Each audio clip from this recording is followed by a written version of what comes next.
intercostales externos, porque hay intercostales internos. Entonces, los intercostales, los que están entre los arcos costales, como ven aquí en la imagen, los intercostales externos, los escalenos y el esternocleidomastoideo. No todos entran en acción al mismo tiempo. Se van a ocupar de acuerdo al grado que nosotros requiéramos en el momento dado para poder inspirar, porque recuerden que hay una inspiración en reposo. Cuando estamos tranquilos, normales, pues estamos inhalando y exhalando de manera basal y no requiere mayor esfuerzo. Entonces se ocupan algunos músculos, pero no es lo mismo cuando hacemos algún esfuerzo físico o, bueno, no se diga si tenemos alguna descarga adrenérgica, ¿sí? Es decir, factores externos que generen que yo tenga que inspirar en un momento dado más profundo y más rápido, entonces entran en acción algunos otros músculos. Y para la expiración, los músculos expiratorios son los intercostales internos, ¿de acuerdo? Y la pared abdominal. O sea, el recto del abdomen, como ven acá en la imagen, entra en acción para cuando nosotros necesitamos sacar el aire, ¿no? Expirarlo, exhalarlo. Entonces es más sencillo expirar, ¿sí? O sea, sacar el aire, que inspirar. Nos cuesta más trabajo. O sea, es decir, nosotros estamos luchando todos los días por vivir. Nos cuesta más trabajo y nos lleva más gasto energético generar una inspiración, o sea, meter aire a mis pulmones, que una expiración. La expiración es muy pasiva, no se gasta energía y simplemente con la contracción del músculo abdominal, del recto abdominal, con eso podemos sacar el aire. Y como les comentaba, la misma distensión del pulmón, todas las fibras de elastina, como están estiradas, como están distendidas, pues tienen que regresar a su tamaño normal. Entonces, cuando eso sucede, expiramos. Entonces, realmente la expiración no nos cuesta energía. Lo que nos cuesta energía es inspirar, o sea, gastamos energía para vivir. Entonces, aquí como ven en la imagen, la inspiración es la entrada de aire a los pulmones, y lo que sucede es que, los campos pulmonares como tal, los pulmones se tienen que expandir, tienen que aumentar su capacidad, su volumen, tienen que hacerse más grandes cuando inspiramos. Y entonces en este movimiento está involucrado el diafragma, ¿sí? El diafragma se contrae. Vean aquí en la imagen, el diafragma está como aplanado, no está cóncavo, ¿sí? Está aplanado porque está contraído, sus fibras se han tensado. Como se tensan, entonces el músculo del diafragma se rectifica, ¿sí? Hagan de cuenta que es como un lazo, ¿sí? Un lazo que ustedes amarran de un extremo a otro. Entonces, cuando ustedes jalan ese lazo, de un extremo está ¿cómo se llama? Tiene un nudo del otro lado, o sea, está sujetado de un lado, y si ustedes lo jalan, lo tensan, ese lazo ¿cómo se llama? Se hace horizontal. Y en este caso, comparado con el diafragma, es lo que sucedería. El diafragma, recuerde que está curveado, tiene una curvatura. De hecho, ustedes lo pueden ver en la imagen, en los campos pulmonares o los pulmones como tal, como en las líneas punteadas está originalmente, ¿sí? Antes de que entre aire al pulmón. Entonces está curveado. Cuando entra aire al pulmón, entonces se tiene que rectificar, ¿sí? Se hace horizontal, y eso permite que los campos pulmonares puedan expandirse en sus bases. Es decir, aumenta el diámetro cefalocaudal a lo largo, se hace más largo el pulmón, ¿sí? Entonces eso sucede cuando está entrando aire. Es la contracción del diafragma lo que permite que mi capacidad torácica sea mayor, exista más espacio y el pulmón se pueda expandir de un diámetro cefalocaudal, o sea, de arriba hacia abajo se expande. También se va a expandir hacia los lados, ¿sí? Eso también, ahorita vamos a ver. Permítame, déjeme, que alguien creo que quiere entrar a la clase. Entonces, eso es lo que va a suceder con en el momento de la inspiración, cuando entra aire. Y al momento que yo les comentaba, cuando sacamos el aire, en el momento de la expiración, entonces el diafragma se relaja, o sea, regresa a su estado natural, ese estado de concavidad, ¿sí? O sea, o tiene esta curvatura, ¿sí? Entonces aquí está relajado, disminuye precisamente la capacidad torácica, disminuye, y entonces el aire es expulsado de los pulmones, ¿sí? Se saca, es exhalado, y la expiración es como les comento, es un movimiento pasivo, no requerimos de energía, solo requerimos que se contraiga el recto del abdomen, que está aquí abajo, se relaja mi diafragma, y el parénquima pulmonar por sí solo regresa a su estado habitual, al normal o al original, por decirlo así, mejor dicho, y entonces se saca el aire. Y lo podemos ver en la siguiente imagen. Aquí está para la inspiración, ¿qué es lo que necesitamos? Necesitamos que los músculos intercostales se contraigan, ¿sí? Aquí están los externos, y eso genera que las costillas, nuestras costillas, se eleven. Al elevarse, aumenta el diámetro lateral de la caja torácica. El diafragma se contrae y tira hacia abajo a los pulmones, es decir, aumenta el diámetro cefalocaudal o de arriba hacia abajo. Y entonces hay un aumento de la capacidad torácica, tanto a los lados como de arriba hacia abajo. Y esto permite que entonces mi pulmón se pueda expandir, ¿sí? Se pueda aumentar su volumen, y es cuando entra el aire, ¿sí? Ese es el proceso de la inspiración, y aquí requerimos de energía. Aquí hay gasto energético para eso, nos cuesta trabajo, ¿sí? Y para la expiración, pues los músculos intercostales, en lo contrario, se relajarían, disminuye el diámetro de antero, posterior o lateral de nuestro tórax, el diafragma se relaja, o sea, regresa al estado inicial en el que estaba, y la caja torácica disminuye ese volumen, y eso hace que saquemos el aire. Entonces, ese es el proceso de la expiración, y entonces ahí no nos cuesta trabajo, ahí no tenemos gasto energético. En esta imagen también aquí, bueno, se lo pueden ver este es de Guyton. Vean, para la expiración, simplemente nos menciona Guyton que los abdominales contraídos, con eso es suficiente para que nuestro diafragma, que ustedes ven aquí, que estoy señalando, se relaje y se expulsa el aire. Expiración es lo único que necesitamos. Pero para la inspiración, fíjense todo lo que necesitamos, ¿no? Tenemos que aumentar el diámetro vertical, o sea, el cefalocaudal, el diámetro antero-posterior o lateral, por medio de los músculos intercostales, ¿sí? Externos, por medio de la contracción del diafragma, ¿sí? Que son básicamente los que se ocupan en reposo, pero ya cuando requerimos nosotros de mayor esfuerzo, ya se ocupan otros músculos, como vamos a ver más adelante. Entonces, vean todo lo que necesitamos para la inspiración, ¿no? A comparación de la expiración, que pues solita se da, ¿no? Entonces, vean, aquí en el video vamos a ver los movimientos respiratorios de inhalación. Ahí está una inhalación normal, una inhalación basal. Vean cómo nuestro diafragma para la inhalación tiene que contraerse, y eso al contraerse aumenta el diámetro lateral y cefalocaudal hacia abajo. Los músculos intercostales también. Entra el aire, muy bien, se expande la caja torácica, y cuando necesitamos exhalar, pues sería lo contrario, se tiene que disminuir la capacidad torácica para sacar el aire. Entonces, esto tiene relación con precisamente con una ley, que es la ley de Boyle de los gases, que lo vamos a ver ahorita, ¿sí? Donde la caja torácica funciona como ese bombeo, ¿no? Donde se expande, entra aire, se contrae y pues obviamente expulsa el aire que tiene contenido. Cuando nosotros hacemos una respiración forzada, ya entran en acción otros músculos como los escalenos, el esternocleidomastoideo, los intercostales, pero ahora internos, y también tiene que ver el recto del abdomen. O sea, ya echamos mano de otros músculos cuando necesitamos de una inspiración ya a una inspiración más forzada, ¿no? Por ejemplo, cuando hacemos ejercicio, o a lo mejor cuando necesitamos hacer un mayor esfuerzo físico al subir escaleras, o no solamente en estados fisiológicos, sino también en estados de enfermedad.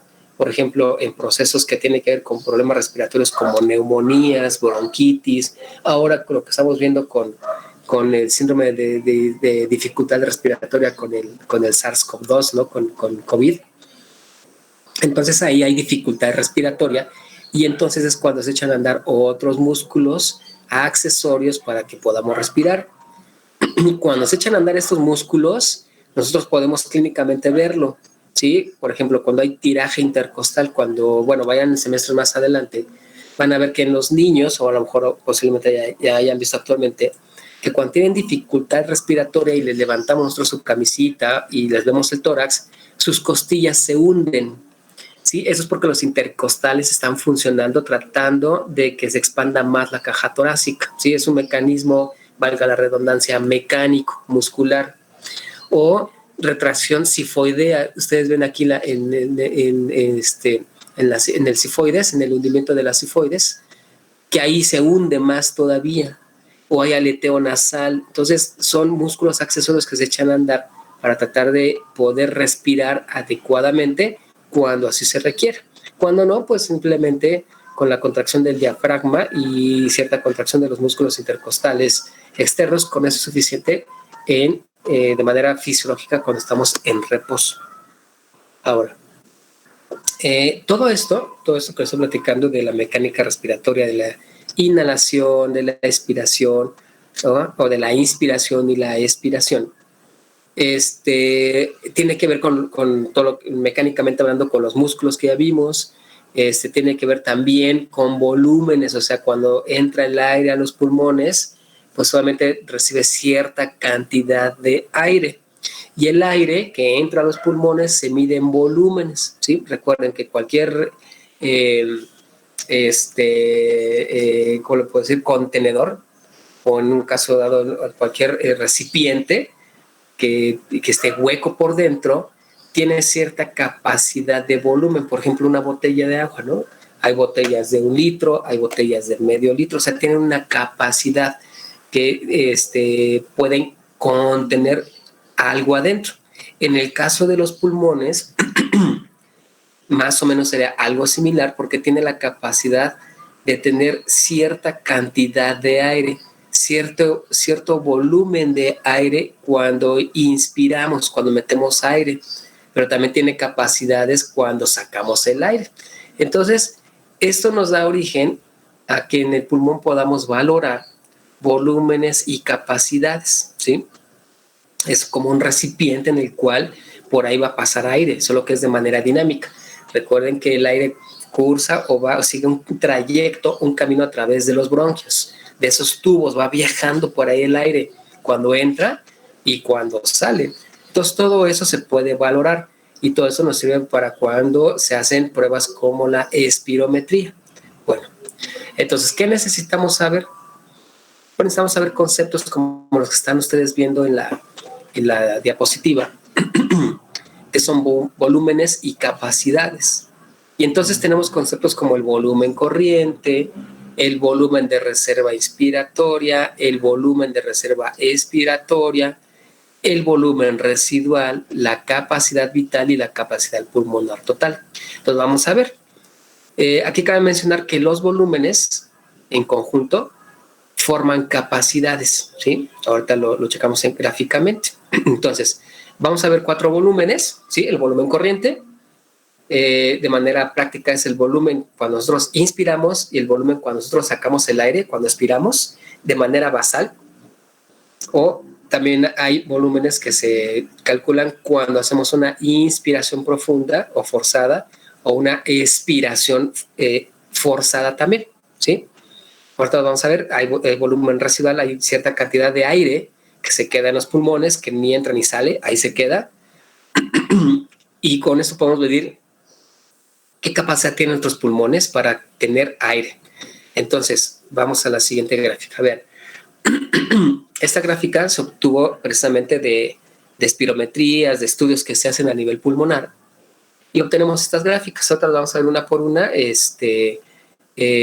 a qué se refiere. Entonces, aquí están representadas todos los volúmenes que hemos estado hablando y las capacidades. Entonces, vamos a la siguiente gráfica. Y aquí les voy a mostrar lo que se refiere al volumen corriente. El volumen corriente se refiere al volumen de gas o al volumen de aire que nosotros inspiramos, o sea, que metemos a los pulmones y que sacamos el expirado durante un ciclo ventilatorio normal, es decir, así como estamos ahorita. Bueno, bajo la mayoría estamos en reposo. Entonces, en reposo nosotros inhalamos, o sea, metemos aire y también sacamos aire, ¿sí? Esa es nuestra frecuencia respiratoria, ¿sí? Entra y sale aire, ese es un ciclo. O sea, entra aire, es la mitad del ciclo. Saco el aire, completo el ciclo en general, ¿no? Ese es un ciclo ventilatorio, una inhalación y una expiración. Y entonces, el volumen corriente se mide y normalmente nosotros estamos teniendo 0.5 litros de aire, o sea, medio litro, ¿sí? Medio litro es el que en este volumen que inhalamos y exhalamos es de medio litro, o sea, el volumen corriente, que es la inspiración y la expiración normal, o sea, no forzada, es de 500 mililitros, o sea, medio litro de aire, ¿ok? ¿Vamos bien hasta ahorita? ¿Tienen alguna duda o alguna pregunta? No, profesor. Ok, entonces, ese es el volumen corriente. ¿Cuál es el volumen de reserva expiratoria? Así como dice el nombre, volumen de reserva expiratoria. Se refiere al aire que estoy sacando. Y el concepto es que es el máximo volumen de gas o de aire que puede ser expirado precisamente en una expiración forzada más allá del volumen corriente expirado. ¿Qué quiere decir? Que nosotros vamos inhalando y exhalando de manera habitual. Volumen corriente, normal, en reposo. Entra aire y sale. Pero yo cuando exhalo o saco el aire de manera forzada, a eso se refiere al volumen de reserva expiratoria. Entonces estoy respirando normal. Y si soplo, por ejemplo, cuando están en un cumpleaños y está la velita prendida, y que le dicen al niño, sóplale fuerte, con todas sus fuerzas sopla. Y el niño sopla y saca todo el aire que tiene después de una respiración normal. Entonces, si yo estoy respirando normal, voy a hacer tanto el sonido, estoy respirando normal, ¿no? Inhalando y exhalando. Pero yo hago esto. Saco todo el aire que tengo, lo estoy expirando, lo estoy sacando de mis campos pulmonares. Todo ese aire que yo saqué es el volumen de corriente o el volumen de reserva expiratorio. O sea, es una expiración forzada, ¿sí? Entonces saco todo el aire que tienen mis pulmones, es el volumen de reserva expiratoria. Pero cabe mencionar que es después de que tú haces una respiración normal, o sea, de una inhalación y una expiración basal normal. Después de que haces eso, sacas todo el aire que viene después, cuando soplas la velita, ¿sí? Cuando el niño sopla la vela y saca todo el aire, todo ese aire que se expulsó es el volumen de reserva expiratorio. Normalmente depende de cada quien, pero la capacidad puede ser hasta de 1 litro, lo que nosotros podemos sacar cuando expiramos de esta manera. ¿Vamos bien? ¿Tienen alguna pregunta?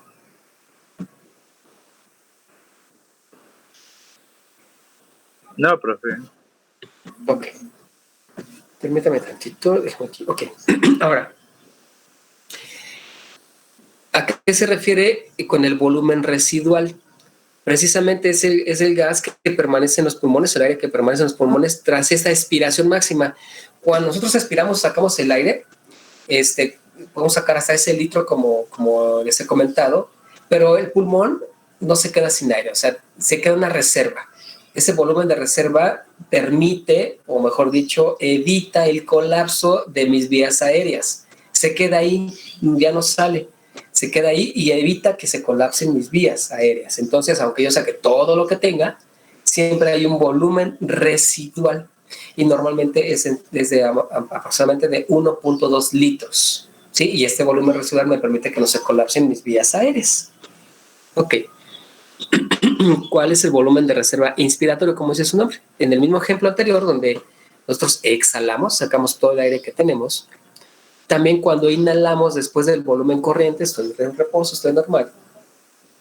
Pero yo inhalo profundamente, ¿sí? Meto todo el aire que yo pueda, ese se llama volumen de reserva inspiratoria o inspiratorio.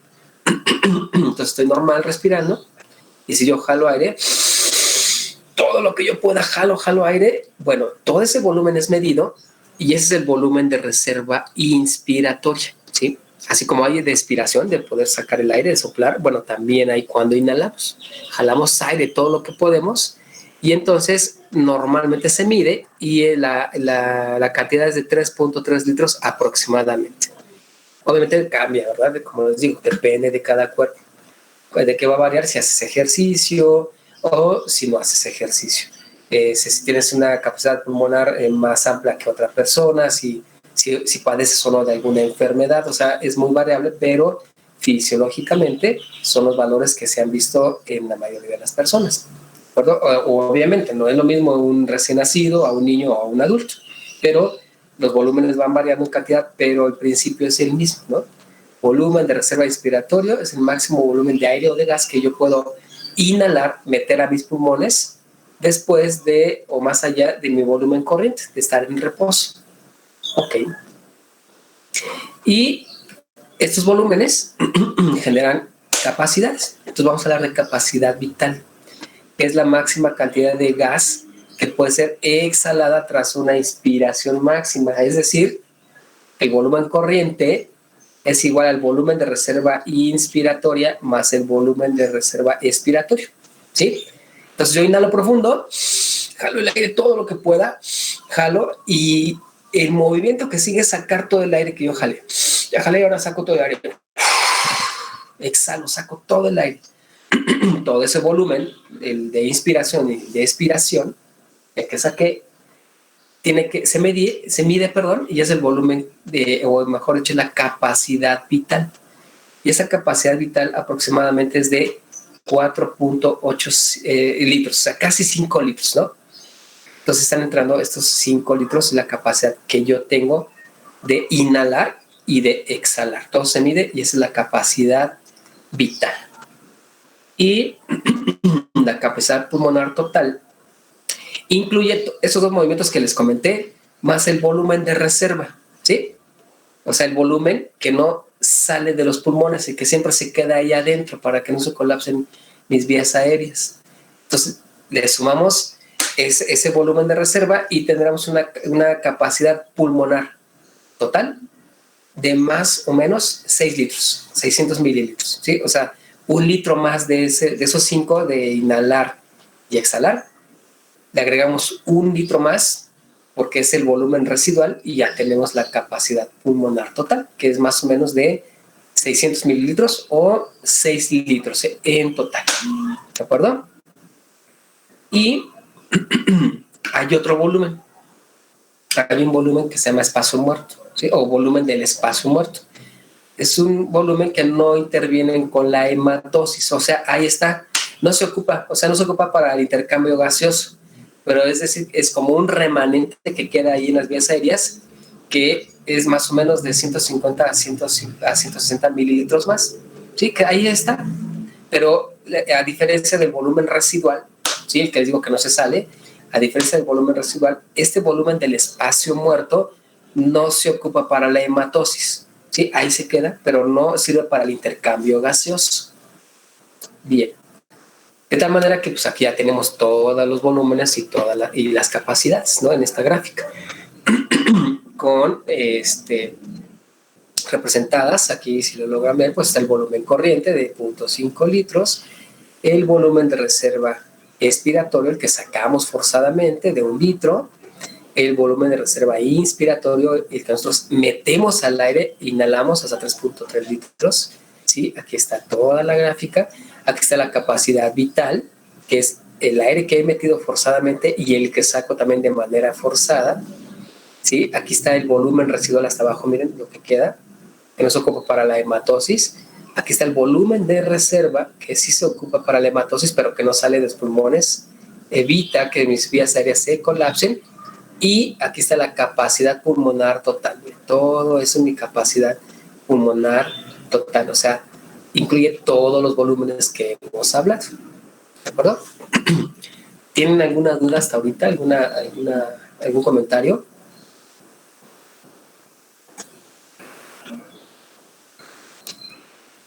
No, profe. Gracias. Bien. Ahora, ya vimos lo que es la mecánica ventilatoria. O sea, eso que acabamos de hablar de cómo puedo yo, o todo lo que involucra en cuanto a la inhalación y la exhalación mecánicamente, ¿sí? Mi tórax, los músculos del tórax que pueden ser involucrados, el diafragma, el recto del abdomen, todo eso es mecánica ventilatoria. Dentro de la mecánica ventilatoria está esto que también les acabo de mencionar. Los volúmenes y las capacidades, es medir el aire que entra, el aire que sale, si es en reposo, si es forzado, todo eso se mide y es lo que acabamos de hablar. Esa es la mecánica ventilatoria, lo mecánico de todo el proceso respiratorio. Ahora vamos a ir ya a algo más metabólico, ¿sí? O sea, ya vimos cómo el aire entra, cómo sale. Ahora, ¿qué pasa con ese aire que entró a mis alvéolos? ¿Sí? En ese saco alveolar, recuerden la imagen, en ese hueco, en ese saco, donde adentro está el aire, y luego viene la membrana, recuerden la membrana alveolo-capilar. Si yo digo membrana alveolo-capilar, es que está involucrado el alveolo, que ya saben que es el neumocito tipo 1, el que tiene que ver con el intercambio gaseoso, el neumocito tipo 2, que produce el factor surfactante, y al decir alveolo capilar, bueno, se está involucrando a los capilares, ¿sí? Y eso se requiere para el intercambio gaseoso. Entonces, en esta imagen está representado esto que les estoy comentando. Aquí están viendo el extremo en la imagen, el extremo de sangre venosa. Recuerden que aquí es el extremo o el capilar de lo que conocemos como arteria, ¿sí? Arteria pulmonar que lleva sangre venosa. Eso lo hemos visto, lo hemos platicado, entonces recuérdenlo. Entonces, ese es el extremo donde llega la sangre venosa. Y recuerden ustedes que la sangre venosa tiene mayor cantidad de dióxido de carbono, como lo ven ustedes aquí, CO2, ¿sí? Tiene una presión de 45, que es la presión que genera el oxígeno, el CO2, y lleva una presión de O2, o sea, de oxígeno, de 40, o sea, es menor, ¿de acuerdo? Entonces, esta sangre debe ser oxigenada, ¿sí? Requerimos que el eritrocito que viene aquí, ¿sí? Recuerden que también viene el plasma y todo, ese plasma y ese eritrocito debemos generar un intercambio gaseoso y se va a llevar aquí en relación con el alveolo. Entonces, ¿qué es lo que va a suceder de manera general? Aquí en el alveolo, como pueden ver en la imagen, la presión de oxígeno es de 100, ¿sí?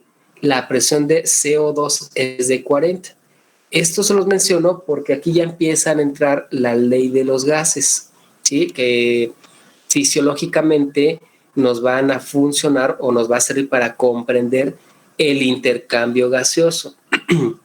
Y entonces, como ustedes pueden ver aquí, la sangre en este extremo tiene una presión de 40, a diferencia de la presión que existe en el alveolo, que es de 100. Ustedes pueden deducir entonces que la presión que está en el alveolo de oxígeno es mayor, la que está aquí, que la que trae la sangre venosa. Es menor, aquí es 40. Entonces, una de las leyes, que lo vamos a ver ahorita o más adelante en las diapositivas, nos dice que los gases van de un lugar que tiene mayor presión hacia donde hay menor presión. Por consiguiente, si en el alveolo yo tengo una presión de oxígeno de 100, ¿sí? Y en la sangre tengo una presión de oxígeno de 40, entonces, por difusión, el oxígeno va a ir al lugar, hacia la sangre donde hay menos presión. Hay más presión en el alveolo, entonces ese gas o ese aire, ese oxígeno, se va hacia el lado venoso o hacia el lado de mi vaso sanguíneo, del alveolo hacia el vaso sanguíneo, porque en el vaso sanguíneo existe menos presión de oxígeno. Un gas va de un lugar de mayor presión hacia un lugar donde hay menos presión. Y esto garantiza entonces el intercambio gaseoso. De tal manera que, como pueden ver ustedes, ya en el extremo arterial, o sea, seguimos en el sistema circulatorio, solo que en el extremo ya cuando pasó la sangre venosa por el alveolo, entonces se va el oxígeno del alveolo hacia la sangre, hacia el eritrocito, hacia el plasma, y entonces, como pueden ver, cuando ya pasó por el alveolo, ya sale esa presión de oxígeno con 100, ¿sí? Ya aumentó la presión de oxígeno. Y entonces así es como la sangre lleva entonces ese eritrocito, ese plasma ya oxigenado hacia los tejidos, ¿de acuerdo? Y eso se llama por este principio de los gases que les comento, es por una difusión. Ahora, vean en el caso del CO2, en el extremo venoso viene con 45, esa es la presión que tiene. Y la presión de CO2 que hay en el alveolo es de 40. Entonces, ustedes pueden deducir que hay mayor presión de CO2 en la sangre que en el espacio alveolar. Por ley de gases, entonces, el CO2, como tiene mayor presión dentro del vaso sanguíneo, se va a ir al espacio alveolar porque ahí hay menos presión de CO2. Y entonces el CO2 va de 45, ¿sí?, que tiene ahí en el extremo o en el espacio arterial o venoso, ¿sí?, tiene 45 y en el espacio alveolar hay 40, entonces el CO2 viaja o difunde del espacio circulatorio hacia el alveolar. Y entonces ya se vuelve intercambio gaseoso. Entró oxígeno al espacio circulatorio, salió CO2, ¿sí?, del espacio circulatorio al alveolo, y ese CO2 es el que nosotros necesitamos exhalar. Lo tenemos que sacar y entonces hay una coordinación ahí de inhalación y exhalación con el proceso de la hematosis a través de los principios de gases que nos dice que un gas viaja de un lugar de mayor concentración hacia un lugar de menor concentración, y de esta manera es como se lleva a cabo pasivamente el intercambio gaseoso. ¿Tienen alguna duda, alguna pregunta hasta el momento?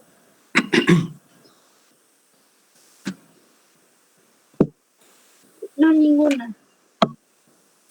Muy bien. No, profe. Entonces, ok, muy bien, gracias. Entonces, en la imagen que está al lado de la que le estaba explicando, es precisamente ese proceso donde está representado el alveolo, ¿sí?, donde dice pulmón, ahí están viendo el alveolo, y este proceso de intercambio gaseoso, y una vez que ya se llevó a cabo la hematosis, pues entonces ya viaja ese eritrocito a los tejidos. Ese plasma, ese eritrocito viaja hacia los tejidos, se lleva al intercambio gaseoso también a nivel de los tejidos, que lo vamos a ver más adelante, y regresa a los pulmones nuevamente. ¿De acuerdo? Ahora, eso también está regulado por centros respiratorios, o sea, también aquí entra vías nerviosas, que lo vamos a ver también más adelante, que pueden regular este proceso a través de la frecuencia con que nosotros podemos respirar. Ya sea que aumente la frecuencia cardíaca, también la frecuencia cardíaca, más específicamente aquí con lo que estamos hablando de intercambio gaseoso pulmonar, pues la frecuencia respiratoria, ya sea que aumente o que disminuya de acuerdo a las necesidades que tenga el cuerpo.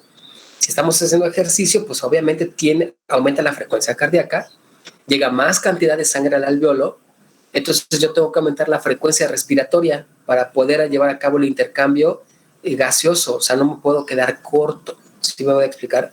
Entonces, si aumenta el flujo sanguíneo, tiene que aumentar mi frecuencia respiratoria para que ese eritrocito y esa cantidad de plasma que está pasando por ahí queden bien oxigenados. O sea, debe haber un equilibrio en ese aspecto también. Si estoy en reposo, pues obviamente entonces también mi frecuencia respiratoria disminuye mi frecuencia cardíaca, y entonces ahí también tiene que estar parejito, los dos tienen que estar coordinados. Entonces, una de las leyes de los gases que les he comentado, pues es esta, la ley de Boyle, ¿sí?, que es precisamente lo que les acabo de comentar. Un gas va de un lugar donde existe mayor presión hacia un lugar o hacia un recipiente, o en este caso, hablando de órganos sistemas, hacia un sistema donde hay menos presión de ese gas, ¿sí? Entonces, aquí es la explicación, ¿no? Lo que lo estoy comentando, donde vemos en relación con la presión atmosférica, ¿sí? Porque, bueno, ahorita lo que les comenté fue a nivel de la hematosis internamente, pero también lo que garantiza que entre aire a nuestros pulmones es esa presión que yo les comento. La presión atmosférica es mayor, o sea, la que nos está rodeando, es mayor, ¿sí?, que la que tengo dentro de mis pulmones. Y entonces, por esta ley de Boyle, la ley de los gases, el aire va a viajar de un lugar de mayor presión, que en este caso es la presión atmosférica, hacia un lugar donde hay menos presión. Mis pulmones tienen menos presión que la presión atmosférica y entonces cuando yo inhalo, o sea, aumento la capacidad pulmonar aunado a esta presión que yo les comento, entonces genera que entre el aire. También por esta ley de gases, la presión atmosférica es mayor que la que yo tengo en mis pulmones por dentro, entonces por ese principio también el aire entra a los pulmones y genera este intercambio gaseoso que les he comentado. Otra ley que es que la ley de Charles es que un gas es directamente, o su volumen, la cantidad de gas, aumenta el volumen cuando aumenta su temperatura, ¿sí? Es decir, si aire o este gas es calentado, aumenta su volumen y si se aumenta el volumen, pues aumenta la presión. Eso pasa en nuestros campos pulmonares. Cuando nosotros inhalamos, recuerden que les hablé sobre las fosas nasales, hay cornetas nasales, y entonces cuando entra el aire también eso genera que aumente la temperatura del aire que estamos inhalando. Conforme pasa por las vías aéreas, el aire que está entrando, que viaja o que va hacia los alvéolos, aumenta su temperatura. Y ese aire, al aumentarle nosotros la temperatura, aumenta su volumen. Y si aumenta el volumen, como estamos viendo en la imagen, entonces aumenta la presión, ¿sí? Este gas genera mayor presión. Entonces, y si aumenta la presión, entonces a nivel alveolar, como ya vimos, hay mayor presión de oxígeno, se va a ir hacia el espacio vascular que tiene menos presión de oxígeno. Y eso también genera entonces que todo en conjunto, lo que estamos hablando, lleve a cabo la hematosis de manera eficiente y de manera adecuada. ¿De acuerdo? Por eso es que cuando hace mucho frío, el aire está frío. La recomendación es que cuando esto sucede, nosotros al inhalar ese aire, utilicemos precisamente una bufanda o algo que permita que el aire que estamos inhalando no entre tan frío directamente a nuestra nariz, porque la nariz tiene que, como ya les dije, tiene que cumplir la función de humidificar y de calentar ese aire. Entonces, por eso cuando hace mucho frío o aire frío, la idea es que no se tapen tanto el pecho, o sea, sí el pecho, pero más las vías aéreas, para que el aire que entre, nosotros ayudemos a que se caliente y genere que este aire, este gas, aumente su volumen a nivel alveolar para llevar a cabo precisamente el intercambio gaseoso o la hematosis. ¿De acuerdo? Y otra ley que podemos nosotros tomar en cuenta es la de Dalton, que un gas, cuando se mezclan muchos gases, se suman las presiones, ¿sí? Es decir, en el aire que nosotros estamos inhalando o estamos respirando, no solamente hay oxígeno, hay otros gases. Y cada sustancia, cada gas genera una presión y esas presiones se suman para dar una presión total. Lo vamos a ver en esta diapositiva. Vean. Lo que les comentaba, la presión atmosférica es de 760 milímetros de mercurio, o sea, es una presión mucho mayor a la que tenemos dentro de nuestros pulmones. Entonces, por la ley de la presión de los gases, por ende va a ir de un lugar de mayor presión a uno de menor presión. Pero también esta presión no solamente la genera el oxígeno, sino también otros gases que se encuentran en el aire, como el nitrógeno, como el dióxido de carbono, como el agua. O sea, todos estas sustancias generan o suman las presiones de tal manera, por ejemplo, que la presión de oxígeno es de 160 milímetros de mercurio, el nitrógeno de 593, el dióxido de carbono de 0.3 y el agua es más de 8. Todos sumados generan 760. Y entonces, cada uno de estos gases, o en este estado de la materia que se encuentran, suman sus presiones, sumando 760 a final de cuentas, y eso es lo que hace que entre ese aire a nuestros pulmones. ¿De acuerdo? Entonces es la ley de Dalton, que todos suman sus presiones, ¿de acuerdo? Y al sumarlas se hace una sola presión y es la que entonces genera que también los gases puedan penetrar, o en este caso el aire puede entrar a nuestros pulmones.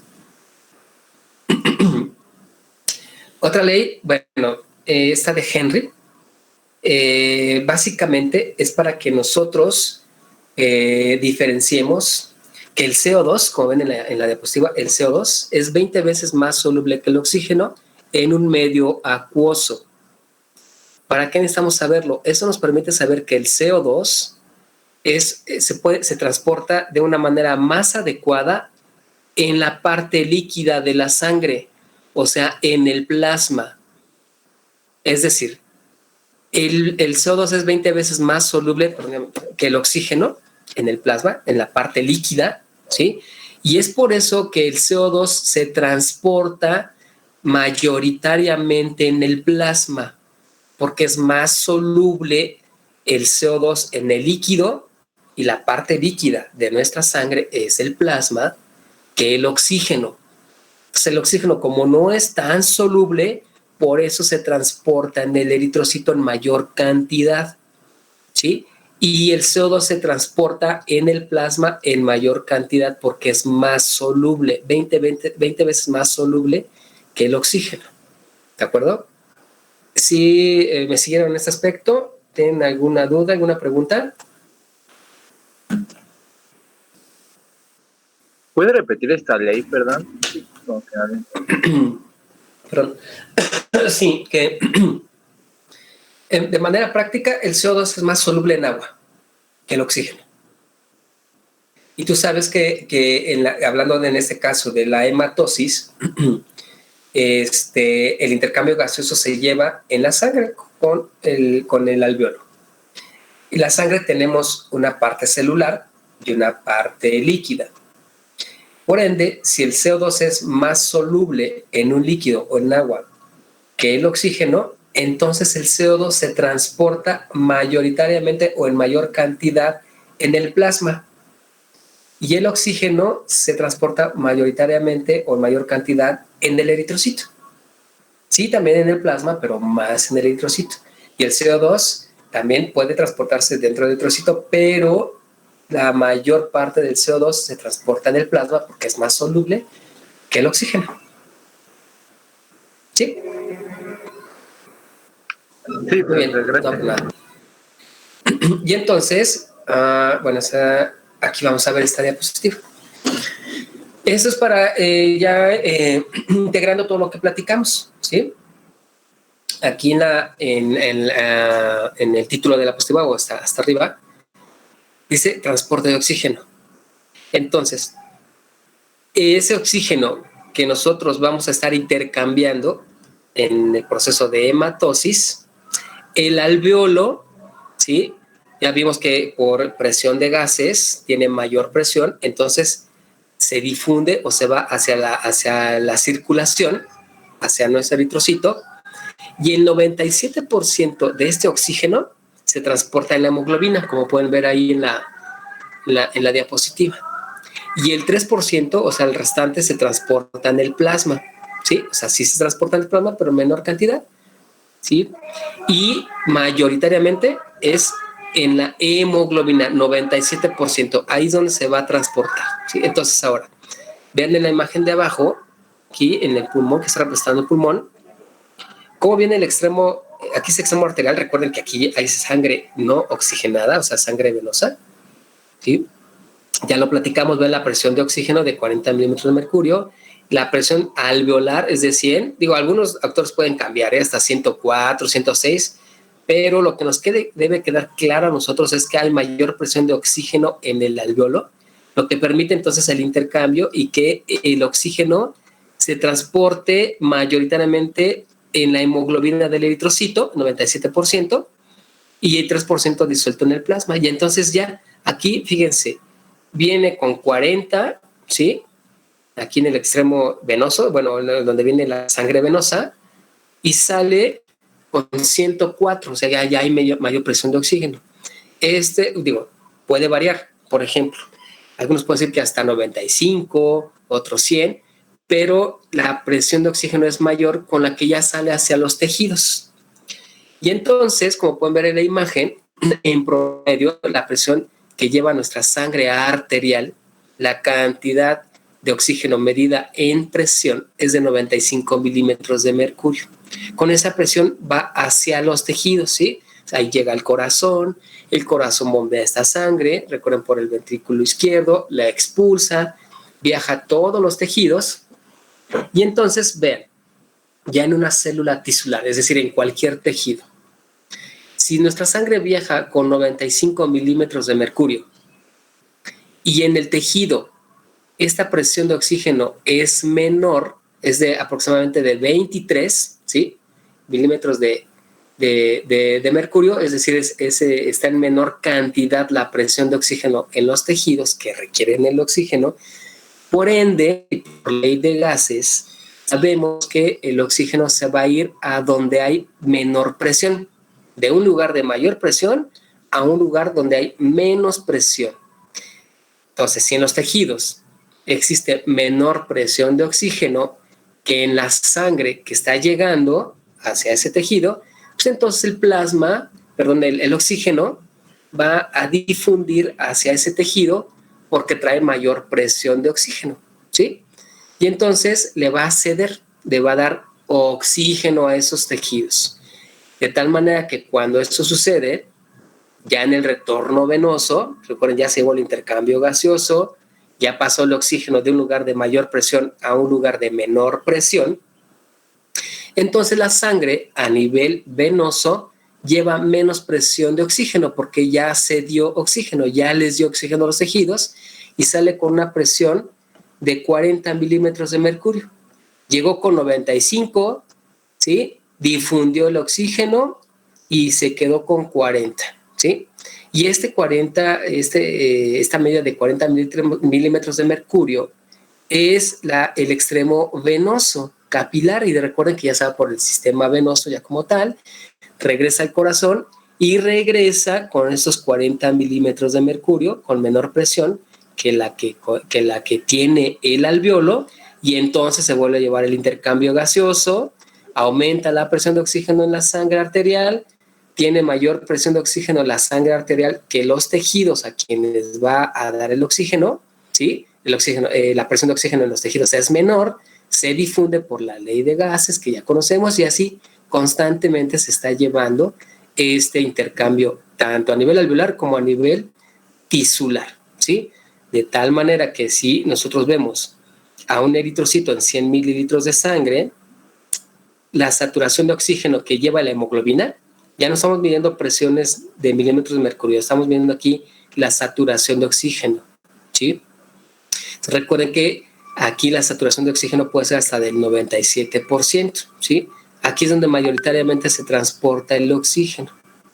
Y entonces cede su oxígeno, esta hemoglobina, de manera basal, solamente un 25%. Eso ya lo vimos anteriormente, ¿sí? No cede todo el oxígeno que lleva, solo el 25% de manera basal. Si nosotros requerimos más, al hacer ejercicio o al hacer otra situación, otra condición fisiológica o de enfermedad, pues va a ceder más del 25%.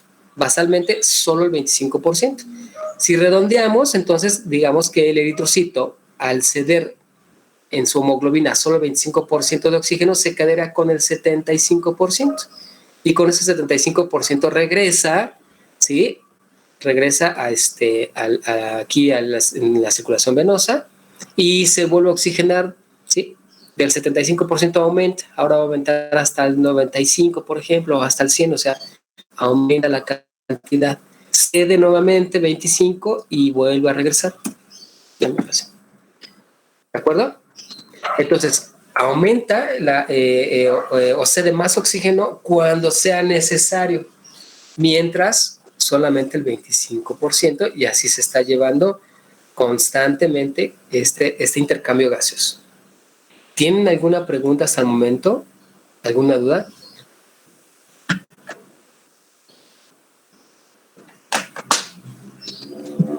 No, profe. Ok. Ahora, esto es con el oxígeno. Vamos a ver con respecto al dióxido de carbono. Ya lo hemos platicado. Pero recuerden, el CO2 es más soluble en el agua y la parte líquida, donde tenemos más agua en el espacio vascular, pues es en el plasma, ¿sí? Entonces, como ven en la diapositiva, hasta arriba dice los porcentajes en el que es transportado el oxígeno. Como CO2 como tal, solo el 7%.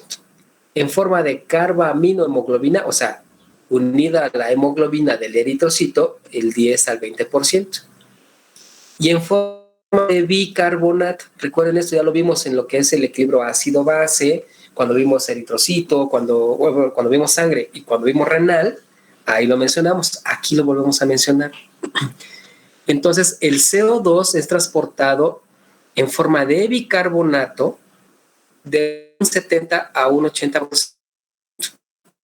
Ese bicarbonato se encuentra en el plasma y es como es transportado el CO2 porque es más soluble en agua, ¿sí? Y la parte líquida de nuestra sangre, del sistema circulatorio, pues es el plasma. Y en el plasma viaja el CO2 en forma de bicarbonato, ¿sí? Entonces recuérdenlo. Vamos a irnos otra vez en el lugar donde se lleva a cabo la hematosis, aquí en el pulmón. Ya sabemos que llega con una presión de 45 milímetros de mercurio. El CO2, como hay menor presión de CO2 acá en el alveolo, pues entonces pasa esta presión de CO2 hacia el alveolo, que es expulsado a través de la exhalación este CO2. Y de tal manera que entonces nos quedamos con 40 milímetros de mercurio en el extremo ya donde va a viajar, ¿sí?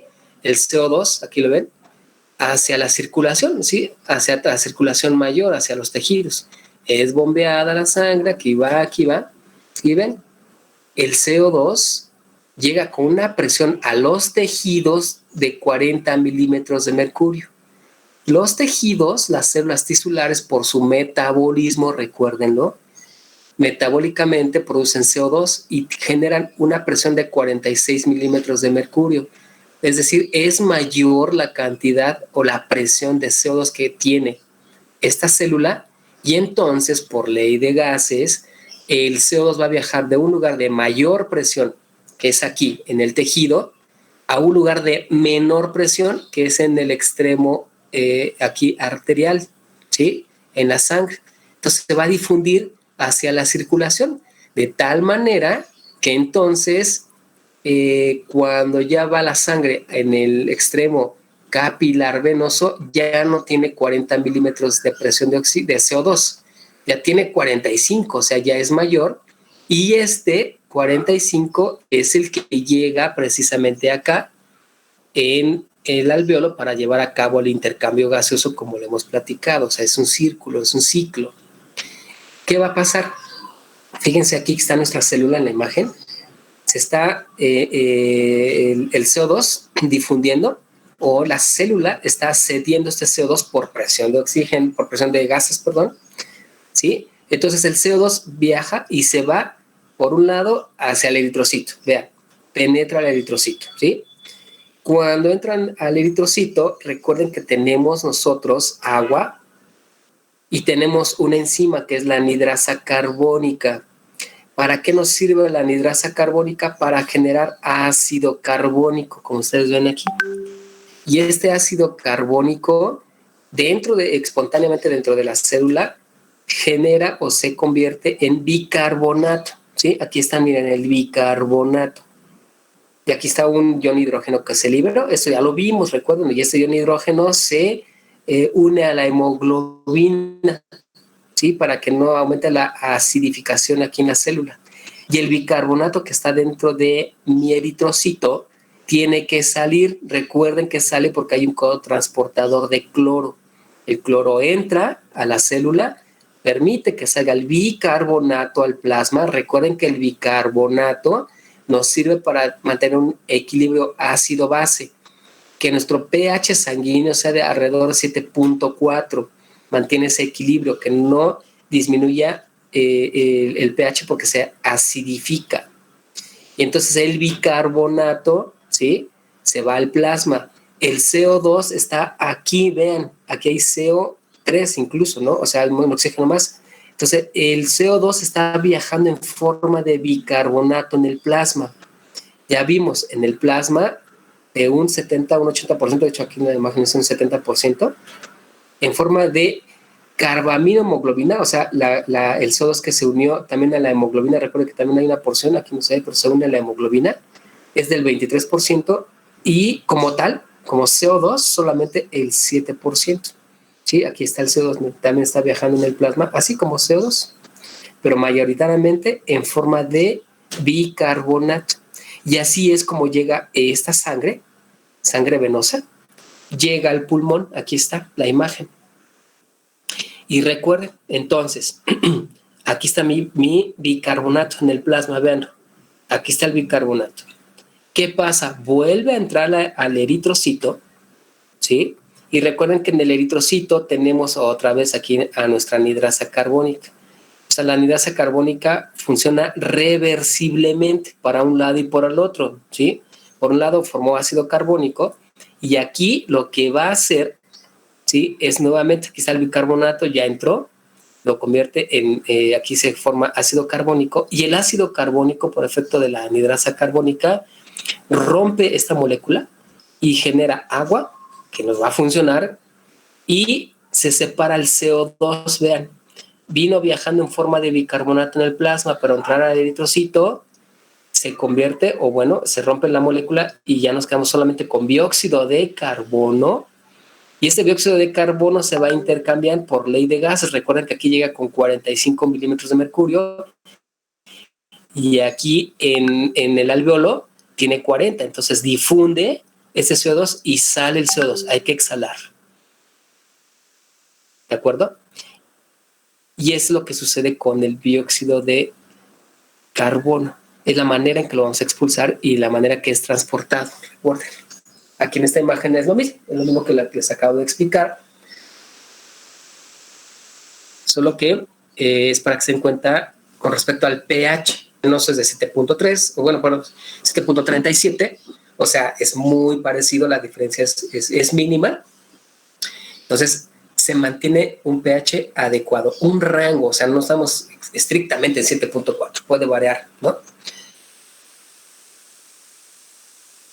Entonces puede ir variando de una manera fisiológica más o menos 1, ¿sí? Todavía podemos soportar hasta 8.3, 8.4, 6.4, 6.3, ¿no? Entonces, la realidad es que mantengamos ese pH sanguíneo, ¿sí? De 7.4 en promedio, y esto se lleva a cabo precisamente por el transporte de dióxido de carbono, ¿sí?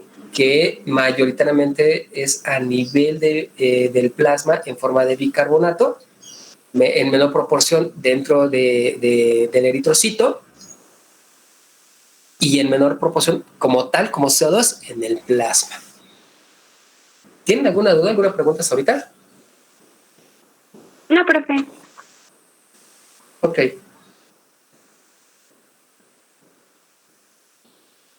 Y entonces, aquí. Esto ya lo vimos. Esta es una curva de disociación de la hemoglobina. Recuerden que en diferentes situaciones la hemoglobina tiene que liberar más oxígeno de lo normal, ¿de acuerdo? Entonces, cuando la hemoglobina disminuye la afinidad por oxígeno o cede oxígeno, decimos que la curva de disociación se desplaza a la derecha. Eso lo hemos venido mencionando desde que empezamos a ver sangre. Cuando la hemoglobina suelta su oxígeno, entonces se dice que hay un desplazamiento a la derecha de esa curva. Cuando no cede, cuando tiene bien agarrado a ese oxígeno, se dice que entonces está desplazado hacia la izquierda. ¿Ok? Ahora, ¿en qué momentos la curvatura se desplaza hacia la derecha? Es decir, cuando la hemoglobina cede más oxígeno, ¿sí? Cuando lo requerimos. ¿Cuándo sucede esto? Cuando tenemos un aumento de concentración de CO2. O sea, cuando hay mayor CO2, bueno, necesitamos nosotros más oxígeno en los tejidos, entonces cede, ¿no? Cuando hay recuerden también cuando hay una disminución del pH, ¿sí? Cuando hay mayor cantidad de iones hidrógeno que se está acidificando en nuestra sangre, hay más liberación de oxígeno. Nuestros tejidos requieren de más oxígeno. Cuando tenemos fiebre, por ejemplo, también necesitamos oxigenar más a los tejidos. Cuando hacemos ejercicio, también, ¿no? Necesitamos más demanda de oxígeno, pues los tejidos requieren entonces que el oxígeno les llegue. Y esto recuerden que es debido también a un metabolito del eritrocito, cuando hablamos del metabolismo del eritrocito, que es el 2,3-difosfoglicerato. Recuerden que este metabolito es el que genera que la hemoglobina suelte más oxígeno y entonces se desplace la curva hacia la derecha. Y que entonces la hemoglobina no solamente suelte el 25% de oxígeno, sino que suelte más. Puede ser un 30, puede ser un 40 o hasta un 60%, ¿sí? Si lo requerimos. Y eso es debido al 2,3-difosfoglicerato. ¿De acuerdo? Esto lo vimos anteriormente. Incluso nos sirve de repaso. ¿Tienen alguna duda con esto? ¿Alguna pregunta?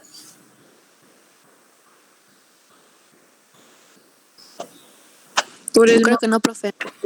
Ok, muy bien. Ahora, vamos a ver un término o un concepto que se llama volumen minuto. Ya hablamos precisamente de la mecánica ventilatoria. Ya vimos cómo se iba a cabo la hematosis, ¿sí? Y entonces ya vienen términos que pueden ustedes escuchar como el volumen minuto, ¿sí? O ventilación minuto. Y entonces es el aire que entra a los pulmones, ¿sí? Y el que nosotros sacamos, o sea, la inhalación y la exhalación, en una unidad de tiempo, ¿sí? Y entonces el volumen minuto es igual al volumen corriente. Recuerden que el volumen corriente es la inhalación y la exhalación en reposo, ¿sí? Es más o menos es de 500 mililitros, ¿sí? De medio litro. Y para calcularlo necesitamos saber la frecuencia respiratoria de la persona, de nuestro paciente.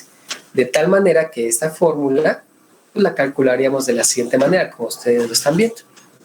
Volumen minuto o la cantidad que determina al volumen minuto, que es la cantidad de nosotros de aire que inhalamos y exhalamos en una unidad de tiempo, la calculamos precisamente multiplicando el volumen corriente, que sabemos que normalmente es de 500 mililitros, por la frecuencia respiratoria. Entonces la frecuencia respiratoria pues va a variar en cada persona. Si estamos hablando de una frecuencia respiratoria en reposo, normalmente puede ir desde los 10 hasta las 15 respiraciones por minuto o movimientos respiratorios por minuto. De tal manera que nos va a dar un resultado aproximadamente de 4 hasta 6 litros, ¿sí? Por minuto. Nosotros podemos entonces, en esa cantidad, en ese minuto, manejar volúmenes de 4 o hasta 6 litros en ese minuto. ¿Qué necesito saber? La frecuencia respiratoria. Y esos movimientos respiratorios los multiplico por el volumen corriente, que sabemos que es de 500 mililitros. Normalmente nosotros en reposo estaremos manejando volúmenes, ¿sí? De 400 a 600 mililitros o de 4 a 6 litros en un minuto. ¿De qué va a depender esta variación? Pues de diferentes factores fisiológicos, como hemos mencionado, o diferentes factores externos, ¿no? O diferentes factores como enfermedades. Si aumenta mi frecuencia respiratoria, obviamente el volumen minuto se ve alterado, ¿sí? Voy a tener más cantidad o manejo de volúmenes si aumenta mi frecuencia respiratoria. Si disminuye mi frecuencia respiratoria, pues utilizo menos cantidad de aire, manejo menos volúmenes, ¿de acuerdo? Esto se los comento porque tiene que ver, eso es lo que les mencioné anteriormente, ¿no? En qué situaciones puede aumentar o disminuir el volumen minuto. Si yo taquipnea, que es aumento de la frecuencia respiratoria, aumenta mi volumen minuto. Bradipnea, que es una disminución de la frecuencia respiratoria, disminuye el volumen minuto, ¿no? Entonces, hay diferentes circunstancias que lo pueden afectar. ¿A qué voy con esto? Que nosotros, nuestro volumen minuto, o sea, la cantidad de aire que está entrando a mis alveolos, ¿sí? Es para poder oxigenar para poder llevar la hematosis de manera adecuada hacia la sangre. Es decir, aquí viene ya otro dato. Ahorita les hablé del volumen minuto que únicamente está vinculado o está involucrado solamente el aire, solamente las vías respiratorias. Ahora, ese aire que está entrando debe corresponder con la cantidad de sangre que está llegando a mis alvéolos. O sea, ya está involucrado el sistema circulatorio. Y cuando se involucra el sistema circulatorio, hablamos de perfusión sanguínea. Es decir, que la cantidad de sangre que está llegando a mi alvéolo, por ejemplo, ya vimos que normalmente nuestro volumen sanguíneo, ¿sí? Cuando hablamos de gasto cardíaco, en promedio es de 5 litros. Si esos 5 litros están llegando a mi alvéolo, yo tengo que garantizar que esos 5 litros estén oxigenados, ¿sí? Y entonces debe corresponder 5 litros de sangre con 5 litros de aire que está entrando o 5 litros de oxígeno para que yo pueda entonces tener la relación 1 a 1, ¿sí? Por ejemplo, si llegan, vamos a poner un ejemplo, si llegan 3 litros de sangre a mi alvéolo, bueno, pues tiene que corresponder para que lleguen 3 litros de aire o de oxígeno para que quede 1 a 1, ¿sí? Esto se lleva a cabo por diferentes procesos para mantener ese equilibrio, pero la idea es que la perfusión sanguínea alveolar, ¿sí? Que tiene que ver con el aire que está entrando y con la sangre que está llegando, mantengan un equilibrio. Que si llegan 5 litros de sangre, esos 5 litros de sangre tienen que estar oxigenados con 5 litros de aire o 5 litros de oxígeno, ¿sí? A eso se refiere la perfusión sanguínea. Y hay situaciones en las que nosotros podemos tener en el cuerpo en el cual podemos quedar cortos, ¿sí? Con la oxigenación de la sangre. Puede ser, permítame tantito, por favor. Permítame.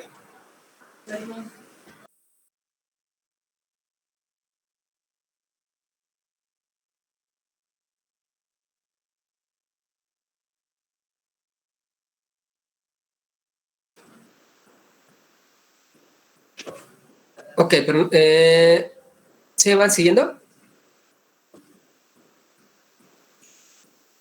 Sí, profesor. Sí, profe. Ok, Profe.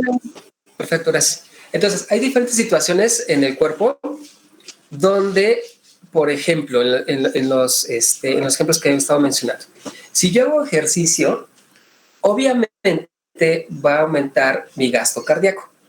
Entonces, la cantidad de sangre por minuto que va a llegar a mis alvéolos va a ser mayor. Por consecuencia de una respuesta fisiológica, aumenta mi frecuencia respiratoria. Por eso aumenta la frecuencia respiratoria. Para que si llegan, por ejemplo, 10 litros de sangre a mi alvéolo, yo tenga que oxigenar esos 10 litros de sangre con 10 litros de oxígeno. Por eso aumenta mi frecuencia respiratoria, ¿sí?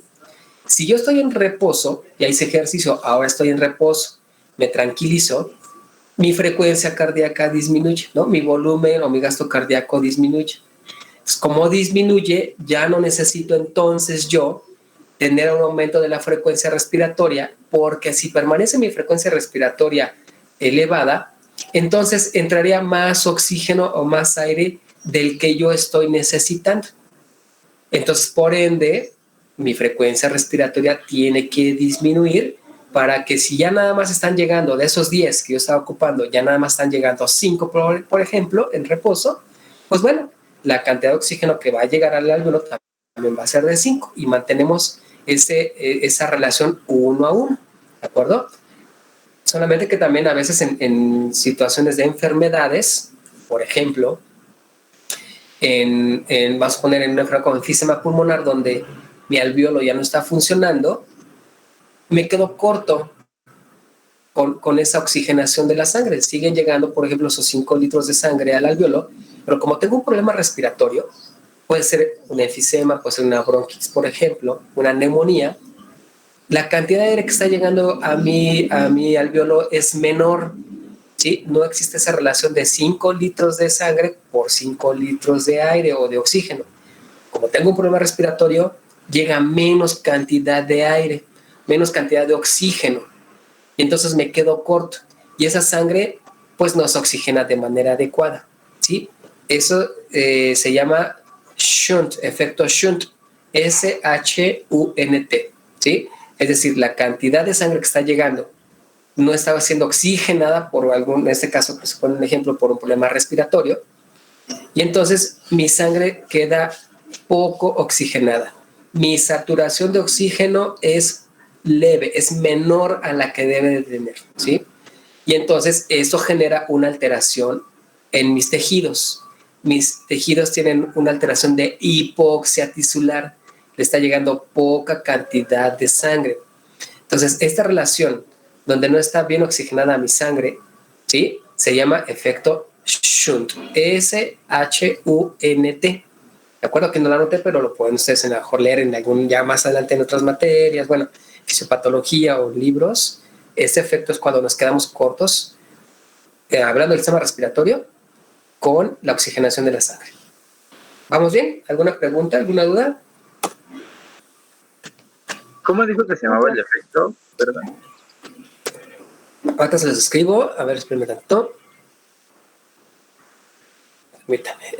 Es efecto Shunt. Bueno.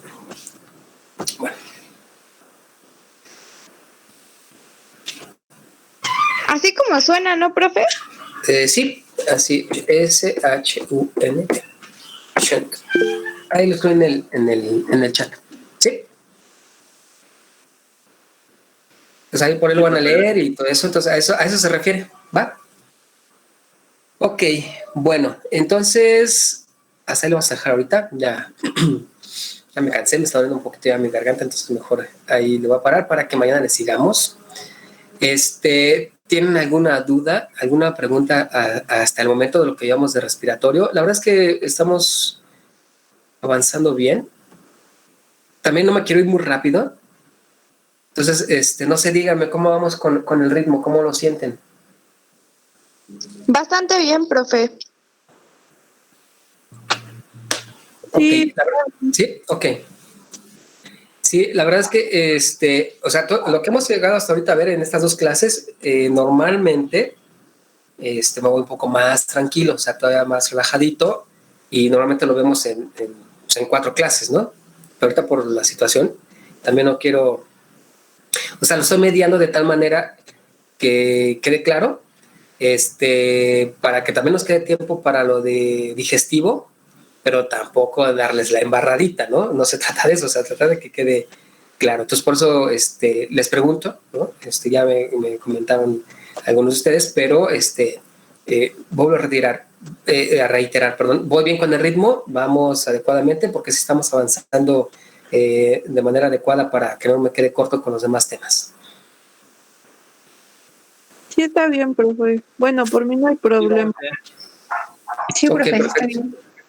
Sí, muchas gracias. Entonces, ahora recuerden que de todas maneras tenemos el apoyo de los videos, ¿sí? Entonces, de todas maneras, échenle una vista ahí a los videos que hablan de eso también, para que quede más claro, y cualquier duda, pues de todas maneras me comentan y lo checamos sin ningún problema. ¿Ok? Entonces, la siguiente clase mañana vamos a ver todo lo que es la regulación neuroendocrina del sistema respiratorio. O sea, ahorita ya vimos lo basal, ya vimos el mecanismo de inhalación, de exhalación, toda la mecánica ventilatoria, cómo se acaba por ley de gases. Bueno, la verdad es que la ley de gases lo hizo lo más sencillo posible, porque sí es mucho. O sea, en un libro de fisio, si se meten a leer ley de gases y eso, híjole, se meten con cosas muy profundas. Y digo, está bien, es fisiología, pero yo lo trato de hacer, vincularlo más con lo médico, fisiología médica, o sea, lo práctico, para que ustedes lo puedan comprender. Y así ustedes, cuando lean, por ejemplo, de espirometría, o cuando de algún padecimiento que tenga que ver con vías aéreas, puedan comprenderlo de una manera más adecuada y sepan por qué en un momento dado no se puede llevar el intercambio gaseoso y lo que tiene como consecuencia. Entonces, en ese aspecto vamos entonces muy bien.